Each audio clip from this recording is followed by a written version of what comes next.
جسم و جاں پر لرزہ طاری کرتی اپنی نوعیت کی عجیب کہانی۔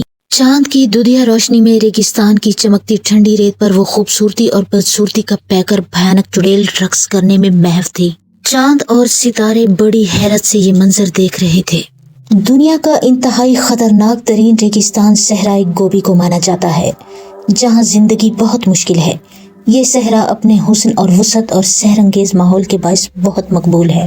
کہیں چٹیل میدان ہے تو کہیں فلک بوس ریت کے ٹیلے۔ اکثر سننے میں آتا ہے کہ اس جگہ پھنس جانے والے کبھی زندہ اس سے نہیں نکل پاتے، لیکن وہاں کچھ باشندے ابھی بھی بسیرا کیے ہوئے ہیں۔ اب پتہ نہیں وہ وہاں کس طرح زندگی کی گاڑی کو کھینچ رہے ہیں، یہ تو خدا ہی بہتر جانتا ہے۔ یہ صحرا تقریباً 13 لاکھ کلومیٹر رقبہ تک پھیلا ہوا ہے۔ اس کی چوڑائی 800 کلومیٹر اور لمبائی 1500 کلومیٹر تک ہے۔ اس کی بلندی سطح سمندر سے 700 سے 1500 میٹر کے درمیان ہے، اور اتنی بلندی پر ہونے کے باوجود اس کا موسم نہایت سرد رہتا ہے۔ صحرائے گوبی میں برفانی چیتے، زہریلے سانپ، گوبی ہرن، پہاڑی بکرے، صحرائی اونٹ اور اسی طرح کے کچھ اور زہریلے جانور بھی پائے جاتے ہیں، جو انسانی زندگی اور دیگر جانوروں کے لیے نہایت موذی ہیں۔ صحرائے گوبی میں ایک بار داخل ہونے والا راستہ بھول جاتا ہے اور دوبارہ باہر نکلنے کی جدوجہد میں اپنی زندگی کی بازی ہار جاتا ہے۔ صرف وہاں کے باشندے اس لیے زندہ ہیں کہ وہ وہاں سے باہر نکلنے کی کوشش اور ہمت ہی نہیں کر پاتے۔ انہیں جیسے تیسے وہاں ہی اپنی زندگی کے دن پورے کرنا ہے۔ اس لیے باہر کی دنیا کے جو بھی افراد کبھی بھول کر یا جان بوجھ کر اس میں داخل ہوئے، بمشکل اپنی زندگی بچا کر واپس لوٹنے میں کامیاب ہوئے۔ اکثر تو شراب کی بھینٹ چڑھ کر اپنی زندگیوں کی بازی ہار گئے۔ صحرائے گوبی کی تاریخ اور اس میں موجود اسرار کے متعلق ایسے ہی باہمت اور بہادر لوگوں کی زبانی معلوم ہو پایا ہے، ورنہ تو شاید یہ قیامت تک ایک سربستہ راز ہی رہتا۔ بہت عرصہ پہلے ایک شخص جب کسی طیارے کے حادثہ کا شکار ہو کر ایک ایمرجنسی پیراشوٹ کے ذریعے بدقسمتی سے اس صحرا میں آن کودا، تو یہاں کی زندگی کے متعلق بتاتے ہوئے اس کی حالت غیر ہونے لگی تھی۔ اس نے یہاں کے بہت سے پوشیدہ اسرار کو دنیا والوں کے سامنے آشکار کر دیا تھا، اور پھر اس نے ایک ڈائری میں تفصیل سے ان واقعات کا ذکر بھی کیا تھا، تاکہ وہاں جانے والے اپنے ارادوں سے باز آ جائیں۔ ڈائری میں لکھی گئی تحریر کے مطابق صحرا کی مافوق الفطرت طبیعت اور نکھر کر دنیا کے سامنے عیاں ہو گئی تھی۔ گو کہ اس شخص نے یہاں 1 ماہ بڑی مشکل سے کاٹا تھا، لیکن اس 1 ماہ میں اس نے اپنی ڈائری میں ایک پراسرار چڑیل کا تفصیل سے ذکر کیا تھا، جو ایک ماہر رقاصہ بھی تھی۔ ناقابل یقین اور ناقابل معافی صحرا نے چلچلاتی دھوپ اور چمکتی ہوئی ریت کی ٹمٹماتی لہروں کو جیسے ایک سمندر میں بدل دیا تھا۔ حالانکہ ریگستانوں میں ایسے مناظر ایک سراب ہوتے ہیں، اور بھٹکنے والے مسافر ایسے سرابوں کا پیچھا کرتے کرتے موت کو گلے لگا لیتے ہیں، وہیں ایک بہت ہی پرانی اور خوفناک رہائش گاہ موجود تھی۔ مقامی باشندوں کے مطابق رہائش گاہ پر ایک بھیانک چڑیل کا قبضہ تھا، اور وہ اس کے آس پاس پہنچ جانے والے مسافروں کو اس کے اندر لے جاتی تھی، اور دوبارہ وہ کسی کو نظر نہیں آتے تھے۔ اس طرح کے متعدد واقعات وہاں کے مکینوں نے بتائے تھے، لیکن چونکہ وہ فطرتاً بزدل تھے، اس لیے ان میں ہمت ہی نہ ہوئی تھی کہ اس چڑیل کی رہائش گاہ کے اندر جا کر دیکھیں۔ صحرائے گوبی میں موجود باشندوں میں باقی بچ جانے والے چند بوڑھے لوگوں کی زبانی معلوم ہوا تھا کہ اس چڑیل کو کسی ملک میں جادو کے علوم سیکھنے کی پاداش میں ملک سے دربدر کر دیا گیا تھا۔ چونکہ اس ملک میں پہلے سے ہی کچھ نامور جادوگر موجود تھے، اور وہ نہیں چاہتے تھے کہ وہ ایسے علوم سیکھ کر ان سے بھی بڑی جادوگرنی بن جائے، اس لیے انہوں نے مل کر حکومتی ارکان کو اس کے متعلق پتہ نہیں کیا غلط سرت بتایا کہ انہوں نے بغیر اس کی بات سنے اسے وہاں سے فوراً نکل جانے کا حکم صادر فرمایا، اور ساتھ ہی اس خوفناک صحرا میں قید کر دیا۔ قید کرتے وقت وہاں کے جادوگروں نے اس کا چہرہ انتہائی بھیانک اور وحشتناک بنا دیا تھا۔ اس کے علاوہ اس کے ہاتھوں اور پاؤں کی ماہیت بھی عام انسانوں سے زیادہ کر دی گئی تھی، جن میں لمبے اور نکیلے ناخن اسے ایک بھیانک ڈائن یا چڑیل کے حلیے میں تبدیل کرنے میں اہم کردار تھے۔ جادوگروں نے اسے اس ویران اور خوفناک صحرا میں داخل کرتے وقت یہ شرط رکھی کہ اگر کوئی بہادر مرد یا عورت اس صحرا میں آ جائے تو اسے اس کا دل کھانا ہوگا۔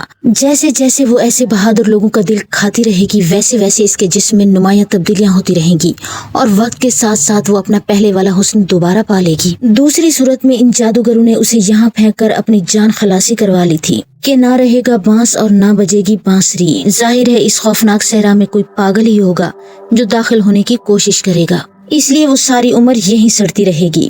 چڑیل پہلے ایک عام سی عورت تھی، لیکن اس کی خوبصورتی سارے شہر میں مشہور تھی۔ پھر اپنی لالچ اور طمع کی خاطر اس نے کچھ نازیبا کام کر کے شیطان کی شاگردی اختیار کر لی، جس کے نتیجے میں اسے کچھ کالے علوم کے جاپ بتائے گئے تھے۔ جیسے جیسے وہ ان جاپوں پر عبور حاصل کرتی گئی، ویسے ویسے شیطان اس کے کاموں سے خوش ہو کر اسے مزید گھٹیا کام سونپتا گیا۔